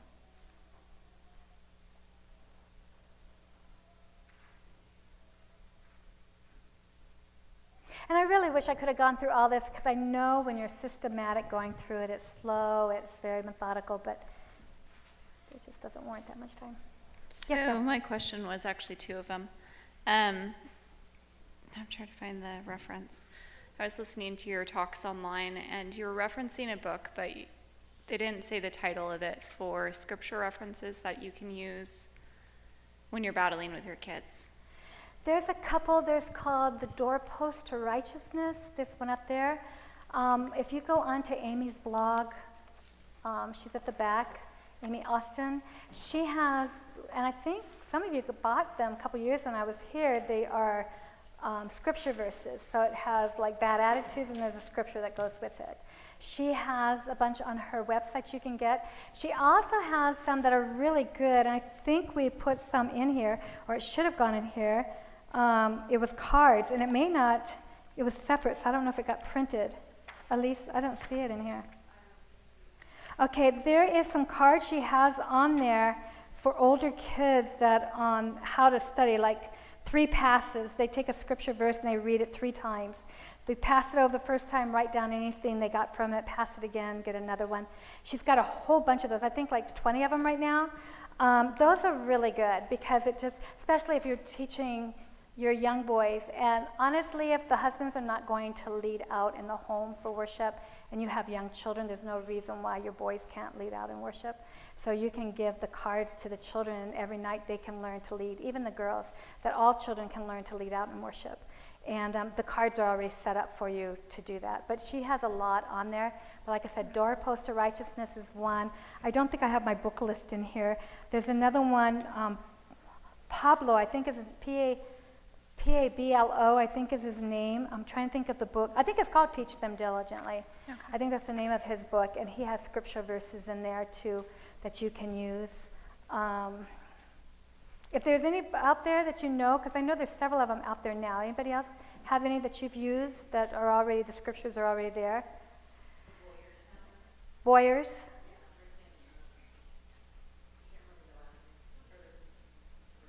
Okay, so they could get in touch with you to find out. Okay. Usually they're out there. Yeah, and if you type on the internet what you're looking for particular, usually there are verses that come up. Those are the ones that I can think of. And then usually your kids, I put mine in a like a shoebox, or you can get a recipe box. And that's what they did for their penmanship. They would write out promises that they needed, and those would be the promises they would start claiming. And then we put them in alphabetical order. Maybe it was under anger, or maybe it was under. And also, if they have a lot of anger management, you're going to put a bunch out there on the anger. And then I'd had my children do a study on anger. And I always had them write it out, and we always kept it because they're going, if they battle now, they'll battle with it again. And that way their studies are already there. They can go back over their studies so that they have scripture to change their hearts. Okay. My second question was, I have a child that really loves to learn, but then doesn't want to be taught. So how would you go about teaching that? For example, I try to teach something, but then my hand is pushed away, and she says, I know. So I don't know if there's a way to... patient? She's not patient to be taught? Is that what you're saying? Maybe. I don't know. Well, for small children, I'm in the clay. I love clay. And I'd love to do a parenting seminar sometime on how to use clay, because I actually use it for ADD, because they don't do cause to effect. So we have to clay what it looks like, what it looked like when they got in trouble, and then they have to clay every step that happened before they got in trouble. Then we clay them again, and they clay at the end what they want it to look like, and then we look at all those top ones. If we changed A, will you get to where you want to go? Yes. No, we can keep it. So we keep that the same clay. The next one we may have to change. That way I'm manually showing them how to make a change in their hearts. But I use a lot of clay. So anytime I teach any type of concept, we use clay. And clean clay is called, what was that clay that we got? Sergeant clay. She bought it on Amazon. She got 5 pounds. It was cheap enough, right? Like $60? Oh, it was? Oh, 16. Oh, yeah, it's cheap. Okay, 16 is cheap. But anyway, it's modeling clay. It stays. It doesn't dry out. It's amazing clay. And any concept you need to teach, if you teach it using clay, I haven't ever had a kid say, oh, I hate working with clay. This is awful. I've never had, they all love clay. So it works really good to teach any principle. And I teach grammar when I'm teaching grammar. I was just working out at church school before COVID happened last year. And we just got all clay, and I taught all these kids. They were 6th, 7th, and 8th graders had to learn English. So we just modeled their nouns, their verbs, and we just used clay models to make all their sentences. And they loved it. They just said, this is so much fun. Now, they were learning, but they didn't know they were learning. It was a lot of fun. So you do the concrete, and then you take your transition where you're doing the sentence with that, and then we go to abstract. So any type of learning that way, she probably would enjoy if you taught that way.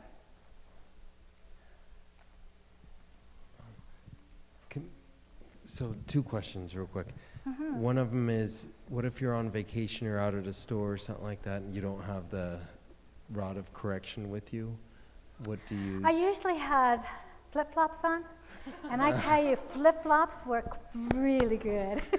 But I always carried it with me, honestly. I would carry, but there are times I was out and I had a flip-flop, and John, this is the best rod I can do right now, so I use a flip-flop. But I usually carry, you can get small spoons, and I always carried one with me. And I remember one time I was taking care of some kids at church, and I never take care of kids unless the parents give me permission to do it, you know. So Anyway, I was taking care of this little boy, and he was being really bad. And he stopped, and he opened my purse, and he saw the rod. He zipped it up, and he was good. It's like, I know she's going to use that if she takes me out. I don't think I'm going to chance it. And it was funny. I didn't say anything. He just checked to make sure I had the rod first. And if he had the rod, he wasn't going to do anything. He knew. Children are not stupid, guys. It's parents who aren't so smart. Kids are smart. So anyway, And I then just bring it with me. just a second question. I think I may have asked you this 2.5 years ago, but I still struggle with the concept. Negotiation is an important skill in life because everything in life is a negotiation, I mean, from A to Z. So it's good, I think, to teach kids to negotiate and to not just accept, if something happens, well, there may be a way around it. So, because I think How do that's I an deal with important. that? So yeah, but at what age? So obviously you're wanting, and I think of the military analogy. In the military, the first thing they do is they make you obey, Right. and then as you go on, they teach you how to make decisions and how to decide to get the end they want. Right. And I always tell my children, the question you're asking is a good question. But right at this moment, I need your obedience. Wait, I'll wait for you. That's okay. So what I'm telling my children is, it's not that I think negotiation bad, but not at this moment. What I'm asking for at this moment is surrender. After you surrender and you're doing what I ask you can do, then we have a family powwow. You can bring up what we're talking about, and if what I'm asking you is unfair, your father and I will discuss it, and we can change it. And that's what happened, because when we were having, I told this earlier, when they washed dishes, if it was dirty, one dish, I would take the whole drain rack, put it back over, and they had to wash all the dishes. Well, they felt like that was really not fair at all. And so we always had family powwow once a week, but you could call a special powwow. Well, both of those girls called a powwow, and so we picked a date that would work, so we sat down. And in powwow, you can't be disrespectful, but everyone got to speak. So whoever called the powwow got to speak first, and if it was against somebody else, then they got to speak. And this one was against Mom. So they shared how they thought that was not fair, to have to wash all. And I said, okay, what do you think would be fair? And they said, well, if I had one or two that I got dirty, bring those back over and require me to wash those. I said, okay, and what happens if half the dishes are not done? They said, then all of it goes over because we're really not being careful. And I said, you're good. That's very good. You're right. Now, they were able to negotiate, but they were not able to negotiate the moment I moved those dishes over and asked them to do them again. They were not able to negotiate. But also when I moved them over and I saw the face, I said, you need to make a choice here. I know you don't agree with this, but you need to make a choice. And so they pleasantly did them. And right when they got done, they said, can we have a powwow? And I knew what they wanted to powwow about. I said, yes, you can have a family powwow. So the powwow gave them a place to negotiate the rules. And even in those, if we felt like, I understand what you're saying, but we're still going to keep it this way, because of, so I need your surrender in this. And that was closed. So yeah, I believe negotiation, but not at that moment. Does that sound fair?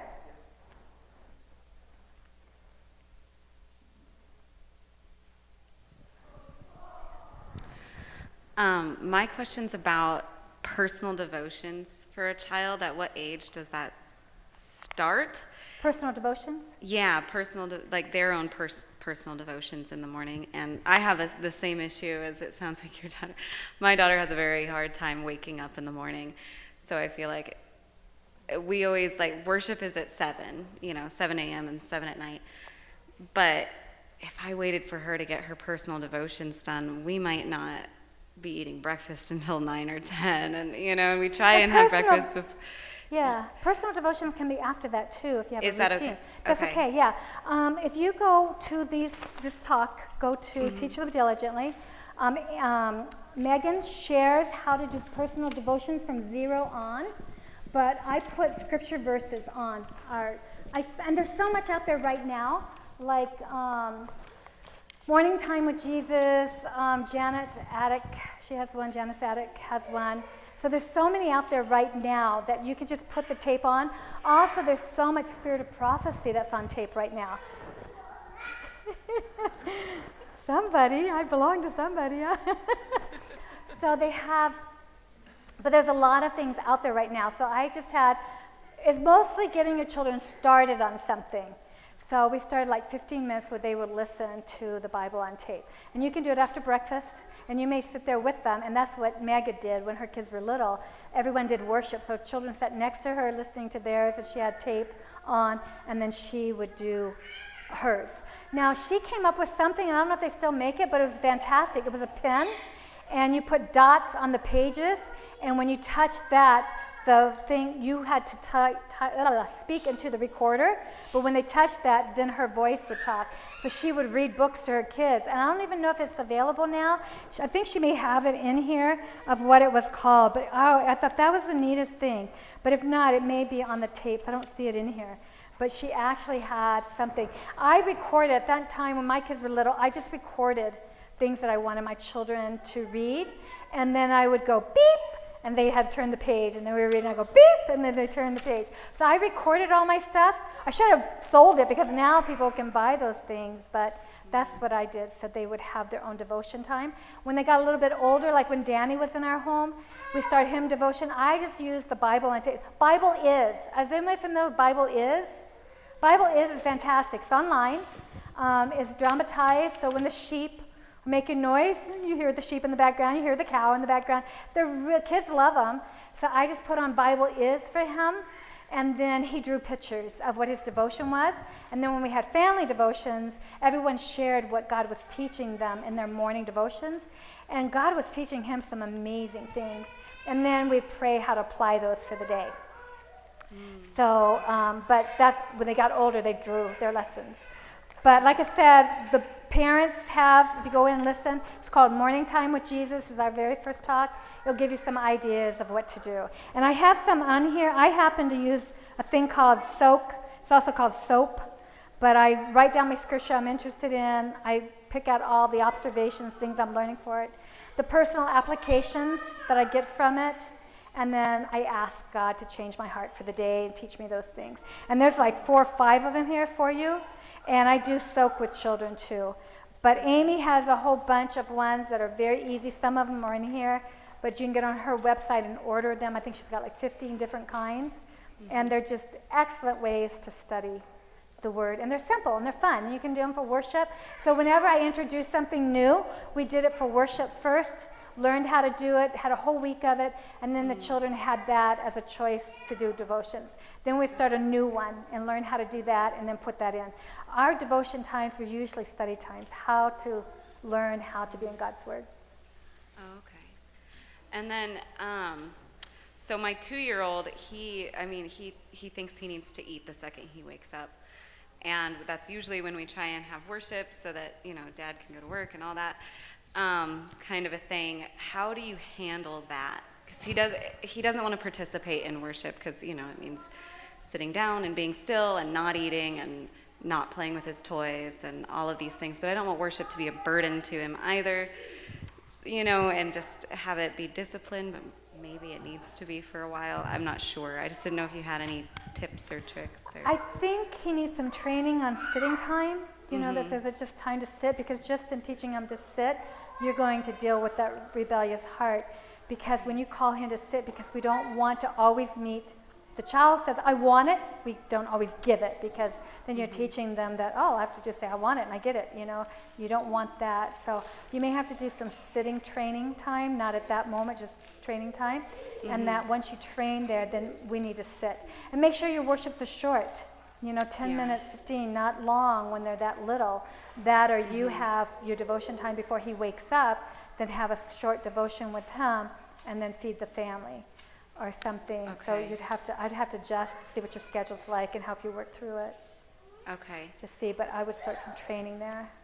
Yeah, well, and we were doing shorter devotion times, or worship times, but then it felt like, because I also have an almost 8-year-old daughter, and we felt like she needed more, so it's been hard because their ages are, they're very different. And that's where you can start a small one, and Okay. then after he goes down for a nap, then that's where you can go deeper with your daughter in deeper studies. Because Okay. she's ready for deeper. Yeah. But so you have to, when we have new babies in the home, there is an adjustment that we have to Right. make. But at the same time, we don't want that selfish heart to be ruling the home too. So we just have to Okay. make sure it's not a selfish heart. Okay.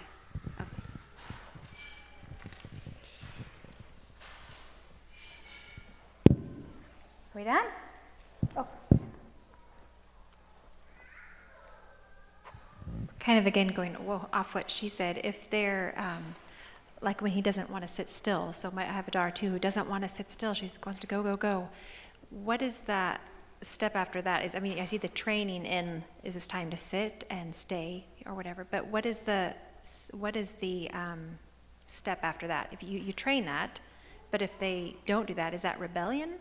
Or what is that? when you have her sit longer than she wants to, you can decide if it's rebellion. You'll see it. Scream, yell, fight. I don't know what she does. Well, if you hold her there and let her know you're not getting down, you'll see rebellion, and then you deal with rebellion. You know, you're the one that decides when she gets down, not her decide when she gets down. So if it's not time, she's sitting longer. And then if she fights you, then you're moving into rebellion.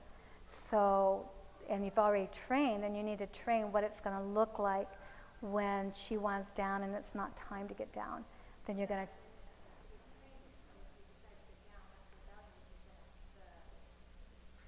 Back.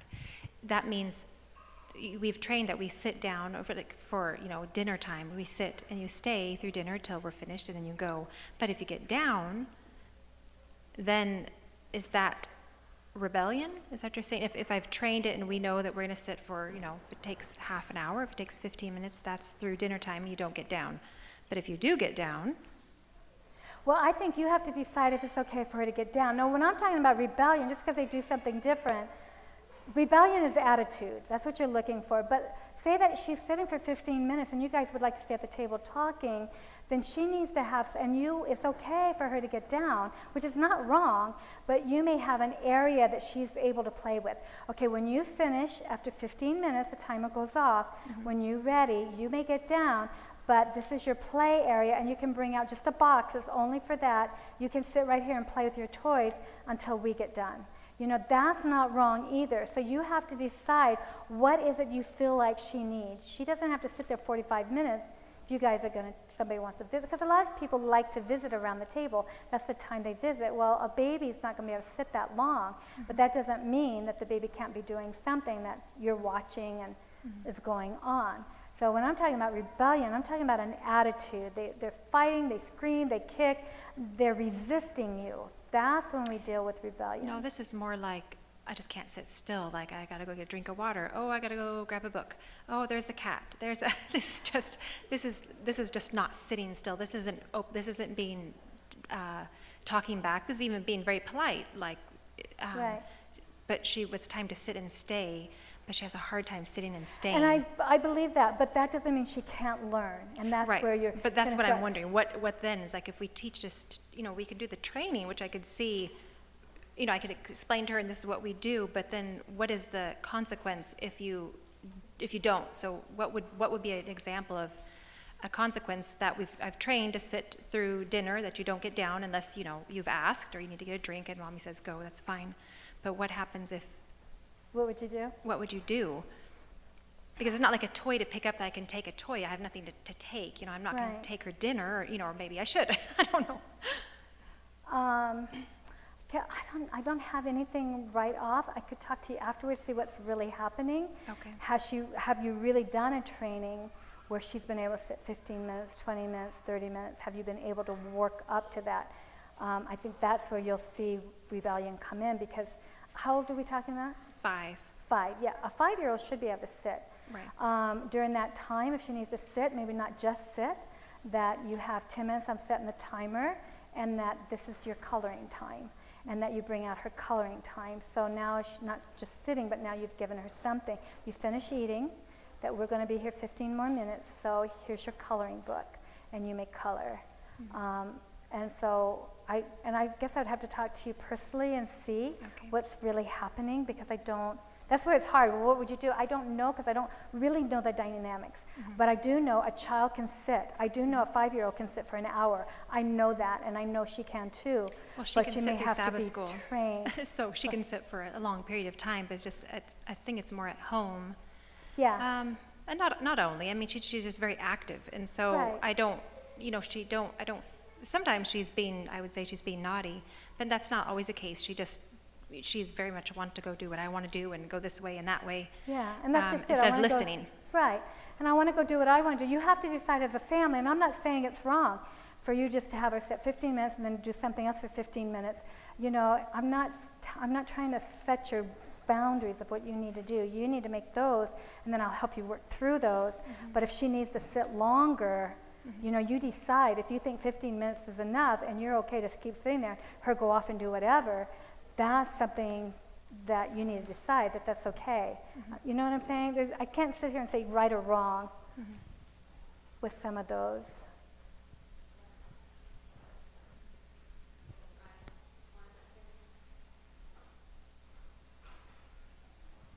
Thank you. So I just wanted to ask you to clarify a little bit, because I've listened to your talks for a couple years now, and then it wasn't until this week that I actually understood the difference, or it was really much more clear, the difference between disobedience and rebellion. So after disobedience, there's a negative consequence that leads to rebellion oftentimes, but disobedience isn't necessarily rebellion. Right. And I think that might be the confusion too, is that we think that we're going to have to bring out the rod of correction for them getting down from the dinner table, but that's not it. You just need to have a negative consequence for that. Like you were Right. telling me this week, okay, the negative consequence could be, well, if you're down from the table, then you're done eating. And Okay, like when they were playing at the Yeah. table. Okay, yeah, and she's got a point that when we look at rebellion as an attitude of the heart, disobedience, there's obedience and disobedience in rebellion. They're not always the same, because a child can disobey and yet they haven't moved into rebellion yet. Rebellion is their attitude, they just buckle down. I mean, you see the countenance, you know. There can be just a disobedience. Her children were playing at the table and she asked me, which puts me in a bad situation. I told her, I said, Elise, you're putting me in a bad situation, because she'd say, what would I do? Well, I don't know. What do you allow? What don't you allow? I don't want to discipline something you allow, because then that's not fair to the children. And they're not going to like me because I'm the one that's putting it down. I need to know what your rules are. I don't know what they are. Well, she said they don't play at the table. I said, then give them a choice. They either can eat or they're done and they get down and play. But they don't play at the table. That's not allowed to play at the table, so they have to get down. If they get down, the food's done. Now, the one little guy needed to go spend some time and think about it. Was he done or was he not done? But he couldn't be good at the table. He was too rowdy and just playing. So he couldn't sit there and make it the decision, because it wasn't good for him to make the decision. So he had to go in his room and make the decision. And I don't remember what he decided. One of them decided to come back. He came back and eat. Okay, came back and we're eating, but I think right when he sat down, he started kind of playing again. And I said, you need to make a choice. You know, and then he looked at me like, oh, what's he going to do? You know, but then he started eating, he was quiet, you know, he did what he's supposed to do. And I told him, that's a good job, you did a good job. So that one was just disobedience. He wasn't trying to be rebellious. He just wasn't obeying what he was asked to do. Don't play at the table. So he had to get down, and I told him from now on, do a training session that when the minute you play at the table, you get down from the table. And then, but give him a choice that when you get down, because eventually you want to say, when you get down, because you're playing at the table, dinner's done. So you need to make a choice. Are you sure you're done? Because when I tell you to get down because you're playing, you're done. And you will not be eating again until the meal comes up, the next meal. So are you sure? And usually kids won't do that, you know, but they just need that standard. That's just a disobedience. That's not rebellion. So there is a difference between the two. And I think it is hard. I think it's hard for parents to get that. And I just tell parents, rebellion looks bad. I don't know. I know all of you have experienced rebellion. You know what it looks like. But disobedience is they're just not doing what you ask them to do. And it's either because they don't have a training session, and that's what I always assume. They haven't been trained. Or you have allowed it. And if you have not allowed it 20 times and you allow it once, you have just blown it. You've got to go back and train again, because that one time makes the difference, not those 20 wonderful things you did. It's that one thing you did wrong. And so then you have to start your training session and apologize. I should not have let that go. We're going to get back to this. But I could work with you afterwards to see what you need, but lay out that consequence. Say, when you get down, this we've trained this. We Right. sit at the table. We don't get down unless you've asked to get down. I've said, okay. If you do get down, then that tells me you're done eating, and I take your plate away, and you're done eating, and not until the next meal. That's the consequence. I should say it's not rebellion. She's not like, well, I'm not. She's not doing that. She just wants to go do something else. It's not important to sit for this long. It's not fun. Right, It's boring right. to eat. Yes. So Yeah. I can just implement a consequence, which it could be, whatever we determine. But I let her know that beforehand. Like, Yeah, you from practice. now on, we practice. You Okay. practice ahead of time. Say, sometimes I've noticed that when you get at the table, you don't want to sit, you want to eat. You're not doing it at dinner time, you're doing it just a practice session. So let's sit down and eat, let's pretend we're eating. Okay, you're done, you want to get down, and there's still food, and have play food or whatever, there's still food, but you want to get down, so mommy's going to get you down. And then you're going to come back and walk her back, and you're going to want to eat again. And you're going to say, no, the food's all gone, because you didn't sit there and eat, so I'm going to be taking the food up. And just practice several times. Now, just practicing, the real life is when real life hits. Because right now it's just a practice session, but when she realizes, oh, I'm really not going to get my food, then she knows what reality is. But it doesn't take long for those. So yeah, so that's a little different. Thank you. So yeah, that brought up a thought, but I can't think of it right now.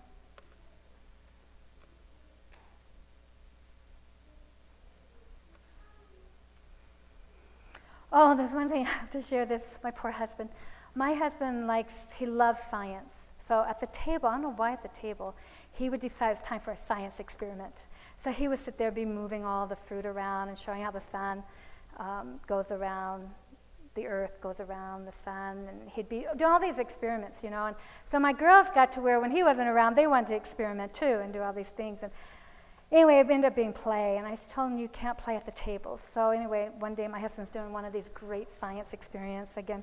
And I said, I've been really hard trying to teach these children not to play at the table, and that's play. And he says, it's a science experiment. And I said, honey, I love your science experiments. Do you think you could do it during homeschool time, though? So when it's really science time and not the table? Because my girls are not seeing the difference between this. And so he did. Now, of course, I never correct my husband in front of the children. I talked to him afterwards. And I also had another one where my husband teased horrible. I don't know about men, but there's a thing about teasing. And he just teased and teased and teased. And so one girl loved to tease, and the other one get mad because of it, And I did everything I knew to do. They claimed promises, and it just wasn't going anywhere. So I went to my knees, and the Lord, of course, showed me that it was my husband that was causing it. And so I went to my husband, and it took everything not to say, you're the troubler of Israel. You're really causing this. So I just said, I need help. I don't know what to do. And I explained the situation. I'm not getting obedience. Nothing's changing. And I need help. I don't know what to do. He said, let me go to the Lord, and I'll pray about it and see what the Lord shares with me. So he went to the Lord, and the Lord told him that when you stop teasing, the children will stop teasing. And he came back and told me, and I wanted to say, hallelujah, I knew it. Of course, you don't do that. So I just said, oh, that's a wonderful idea. I appreciate that. So he really worked on his teasing, and the minute he stopped teasing, the girl stopped teasing. It went away. And so there's times that we can have, the best intentions, but we're setting the examples of what's causing some of the disobedience that's taking place in our home too. Are we good? I think we're good. You're welcome. Thank you so much, Cinda. You're welcome. Let's just, a lot of good things to work on for all of us. So let's just bow our heads in prayer. Father in heaven, thank you for Cinda taking all this time to help coach us from her experience, and please help every family here be able to implement so we may have children ready for your kingdom. In your name we pray. Amen.